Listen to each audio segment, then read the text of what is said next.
This is going to be somewhat of a crash course, and I'm not going to waste a lot of your time with chit-chat. It's going to be raw information, things that you need to know to actually do this. And like I said in the introduction, this is not your regular, internet marketing kind of stuff. It's not get rich quick. It is if you want to actually do something, some work, and not that internet marketing is not work. It definitely is work.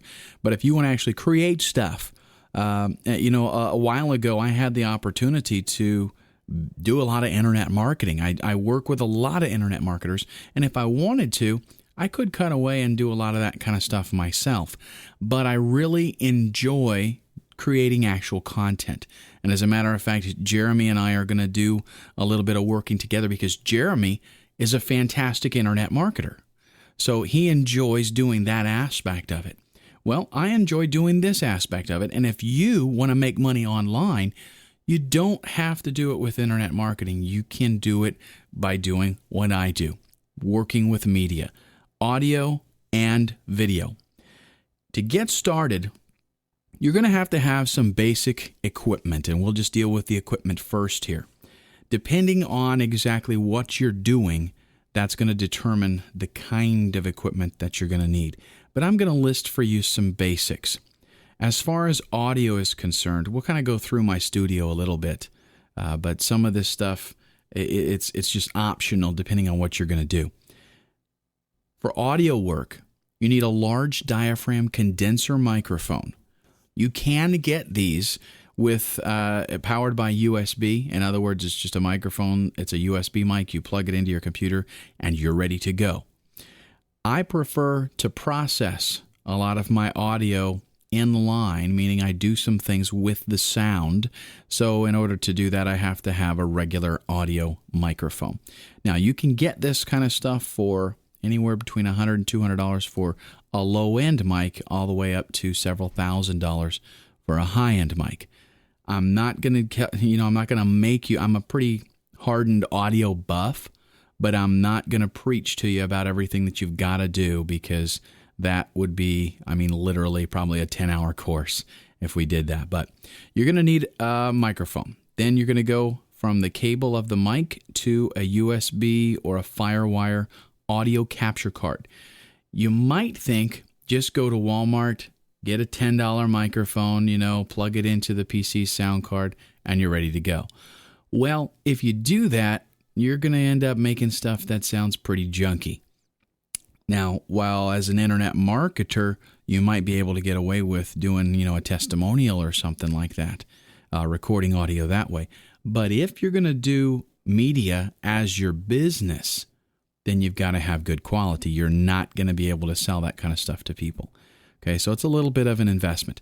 The audio capture device will be maybe $100 to $300 for what'll handle your microphone, just a single microphone, possibly handling two microphones.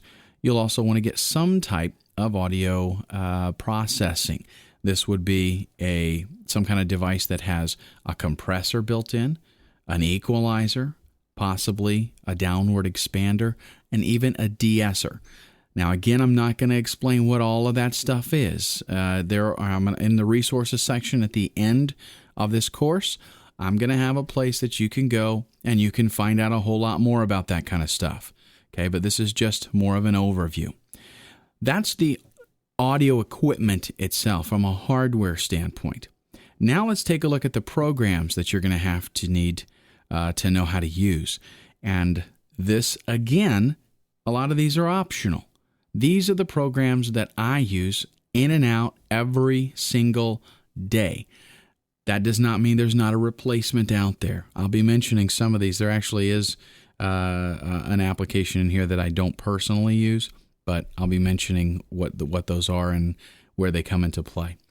The first thing is the basic video editor, and this is critical if you're going to be creating videos. You can't just record a clip and then pop it up there. Not if you're creating content that needs to be professional. So here's the applications that I use. Adobe Premiere Pro, and again, we're talking about video editors here. Let me mention real quick. A video editor allows you to have multiple tracks of video. You can place different elements on those tracks. You can add transitions. You can do cuts, fades, resize the video, and produce the video in a variety of different formats. That's what a video editor does. Not to mention you can mix in audio and do all kinds of stuff. This entire video, again, that you're watching, the entire course is put together inside of Sony Vegas Pro 8, and that's another video editor, one that I tend to use more. I used Adobe Premiere Pro for a long time, but once I found Sony Vegas Pro, it kind of replaced it pretty quick because I like the way that it works. Now, on the Macintosh side, a very popular video editor is Final Cut Pro. And incidentally, Macs are great for doing video and audio work. I have a PC and I have a Macintosh. I tend to stay on the PC just because of familiarity.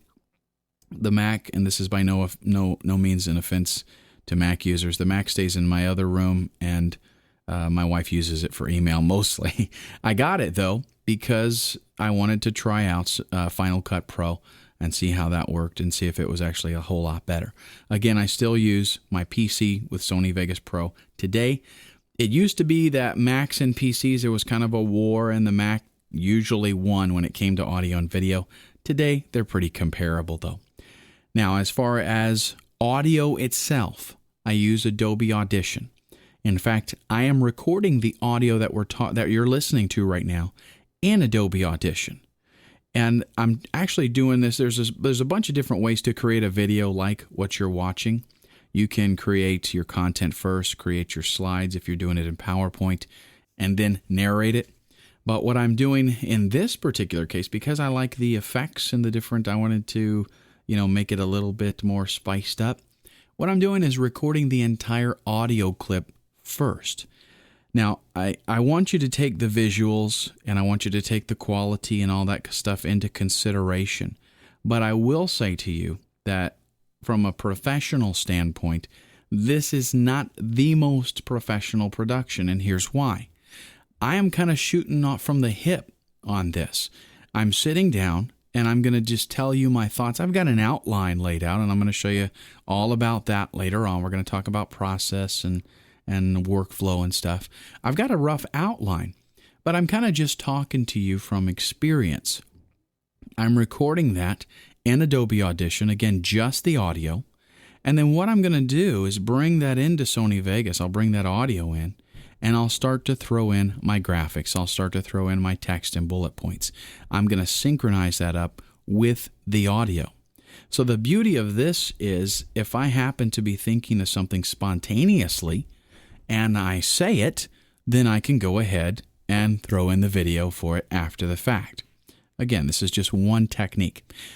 If I was doing this for, let's say, a training, a full bore training or a professional promotional clip, I would actually have a script and I would want to follow that along.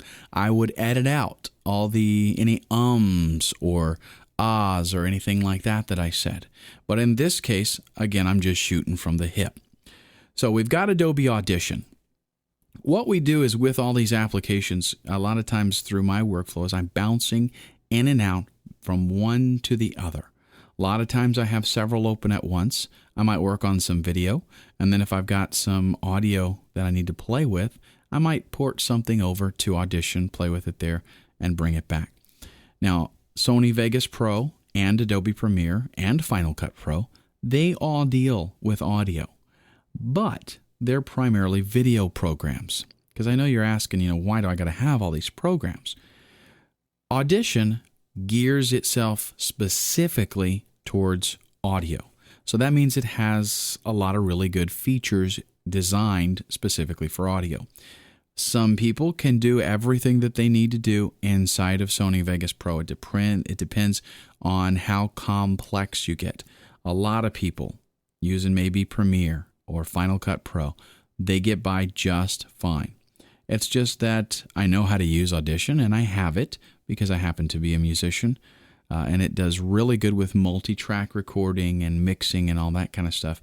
So what happens is maybe when I'm in Premiere or I'm in Sony Vegas Pro, I have something that I need to do, and the tools inside of Audition, I already know about them, and I know that they can do a better job maybe than what's in Vegas. So I take that audio over to Audition and I work on it there. Okay, so that takes care of the audio and video editing for the most part. Another thing that I use extensively is Photoshop. That's another Adobe product. That's used to create custom graphics. What you're looking at on the screen right now is a custom graphic that was created inside of Photoshop. The reason that you're going to be creating stuff like this is for backgrounds, or maybe for little things that pop up on the screen, logos, all kinds of things that you'll be creating. And yes, I will mention, this is a good point to illustrate this because Photoshop is pretty expensive. There are alternatives that are free or really close to free with all of these applications. So go out there. I might even put at the end in the resources section, I might even put some links to some free alternative applications. But what we're dealing with here is industry standards. These are the things that pretty much everybody uses if you're serious and you're making money. What's going to happen is if you were to go out and start actually bidding on jobs and getting clients and making money, you're going to find that the free applications are free, usually for a reason. So you want to be working with the best. Now, a typical scenario, in fact, what I do probably 90% of the time is a presentation in PowerPoint. That's a Microsoft product. PowerPoint is one of those applications. It's the world's most popular presentation graphic program. But what it does is let you make slides and put bullet points on and images and all that kind of stuff. You've all seen these types of presentations. You go to a seminar, they put on a PowerPoint presentation. Sometimes they're pretty lame. Sometimes they can be interesting. But that's the software that's used. You need to know how to use it pretty good, and that comes fairly quick. It's not a very complex application, and it does a pretty good job. Something that goes along with PowerPoint, if you want to kind of step things up, this is an insider tip. A lot of people don't know about this because Adobe bought a company a while ago that created a fantastic product for PowerPoint. But they kind of put it on the back burner and they haven't really done much with it. So this particular application kind of died out of favor. But it's called Ovation. And it is fantastic. If you want to take your regular mundane PowerPoint presentation and turn it into something phenomenal without a lot of work, Ovation is the one. And again, Adobe actually has it. If you go to their site, you can do a search for Ovation and you'll find it. You still can purchase it. I will warn you, though, it does not work on Vista and it does not work with PowerPoint 2007. In fact, if you even have Office 2007 installed on that computer, it won't work. It'll mess it up. So we're looking at, I think, Office 2000 to 2003. Anything in there, it'll work fine. Okay, now, another way to get things a little bit fancier is with effects and animations and 3D and stuff like that. That's done with a couple of applications, both Adobe products now. Adobe bought Macromedia, by the way, several years ago, and they acquired a lot of applications that are geared towards this. One of them, though, and the most popular by far, is Flash. You want to know how to use Flash for a ton of different things. Flash allows you to do some pretty interesting animations pretty simply. It also allows you to do some customization, and you want to know Flash because a lot of the content that you're going to create will be delivered in Flash. That means it's going to be played in a Flash player. You want to know how to be able to customize those players. You want to know a little bit about how Flash works. Another thing, if you want to get real elaborate, is Adobe After Effects. Again, another Adobe product here. But After Effects, again, the industry standard. If you want to do animations, if you want to do short little clips that just, you can do the lighting, you can do the 3D stuff, you can move stuff around in 3D space. You can make things look really nice. It's got a ton of plugins available, a lot of neat stuff with After Effects. But like I said before, with all these applications, you're looking at 4, 6, 8 hours of a video course just on that application to learn how to use it. So when I'm done here summarizing all of these video clips, I'm going to tell you the key things, the most important ones that you need to start with, and then you can work up from there. Another one that's really good to know and have is Camtasia Studio. And I told you we were going to go kind of fast-paced, right? This is crammed full of information. Jeremy said, Ken, my customers are busy. I don't want any of their time wasted. I want them to get a whole bunch of content. And that's what we're trying to do. Camtasia Studio allows you to capture your desktop or just an application that you're using, just an area on your desktop, anything you want basically, and it will record that and it'll record your voice at the same time. Camtasia is an extremely powerful and popular program. Lots of people use it. In fact, later on, when I show you how to find work, Camtasia is going to be one of your keywords to look for. It's that popular. People actually use it when they list jobs, when they post jobs that they need done. Another thing that we're going to want is a way to deliver the content once we have created it. And by far, that means FTP, because you're not going to be able to email most of the stuff that you do because it's going to be too big. And it's usually cost prohibitive to next day stuff. Although, I do have to do that on occasion. I even had a very large video job that I had to do where it was well over 30 hours of training. And I had 3 500 gig external drives, Seagate drives. And what we would do is I would take the first one, I would fill it with content, I would ship it out, and then I would be working on the next batch, and I would fill that one up. And then after they received the other one, they would copy the stuff, they would ship it to me. So there was pretty much always one en route and one at the 2 different locations. So we were constantly doing a cycle there. But again, that can be kind of cost prohibitive, especially for smaller projects. So FTP is where that comes into play. The program that I'm going to show you, there are several, but the one that I'm going to recommend to you is Smart FTP. Again, the download link, all of these programs, I will show you where to get trials to them. I'll show you where to download them, and usually that's the same place that you purchase them from. So Smart FTP is the FTP client. It allows you to connect to a server and then upload whatever kind of data you have to that server. Then you will give your client a link later on and they'll be able to download it, or you can even give them FTP access. Sometimes they will have an FTP server and they'll give you a username and password, and then you'll have to connect and upload your work that way. But that's how it's done with an FTP client. This last 2 that I'm going to mention here are more like utilities, kind of. They work with other programs. One is ProDAD Hieroglyph, and it is a phenomenal tool. As a matter of fact, all the fancy text that you've seen in this video, done with ProDAD Hieroglyph. It allows you, it plugs into Adobe Premiere, it plugs into Sony Vegas Pro, and a number of other applications. But it allows you to take text and spruce it up, animate it, make it look better than just a simple fade. Okay, and some of the other lame things that PowerPoint presentations typically have. So there's ProDAD. The last thing I'm going to mention right now, I may throw in some others later on if I think of them. So that's a disclaimer too.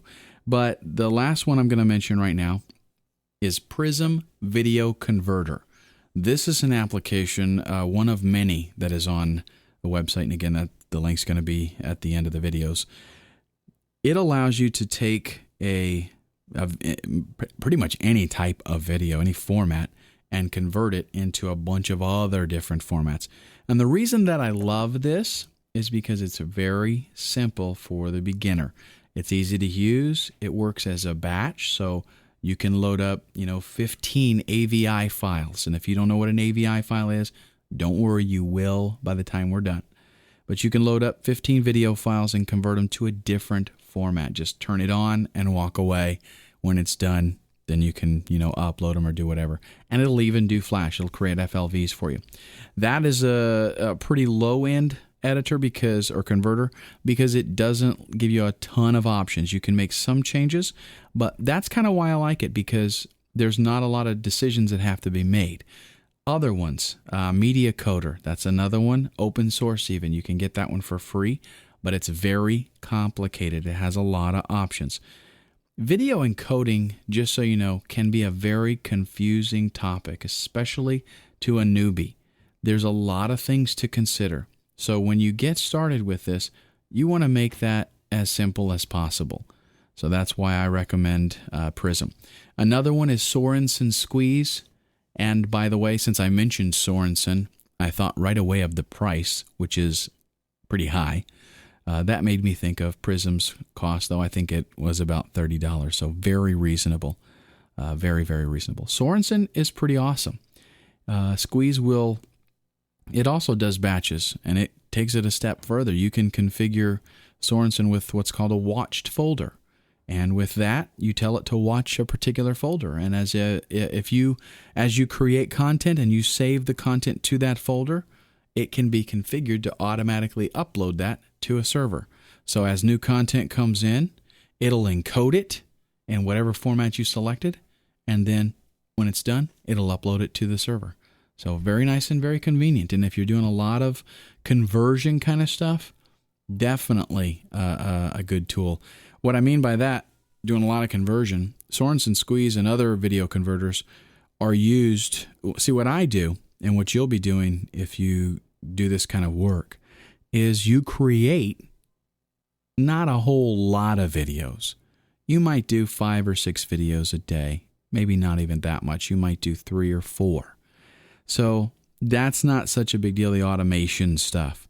But what Sorensen is kind of geared towards is, let's say that you had 100 VHS tapes that were copied or digitized onto the computer, and you wanted to convert all of them to MP4 or to Flash even, or to some other type of format. It makes it real convenient and easy to do that kind of stuff. And then, of course, it'll automatically upload when it gets done. So that's what those kinds of converters are geared towards. For us, we're going to create a video. We might work all day on one video, and then at the end, we're just going to go ahead and encode one video and convert it to a different format. So that kind of stuff is not quite as important. But that is basically the applications that I use. Again, we talked about the equipment. I almost forgot I was going to let you know the ones that you definitely need to start with. And here we go.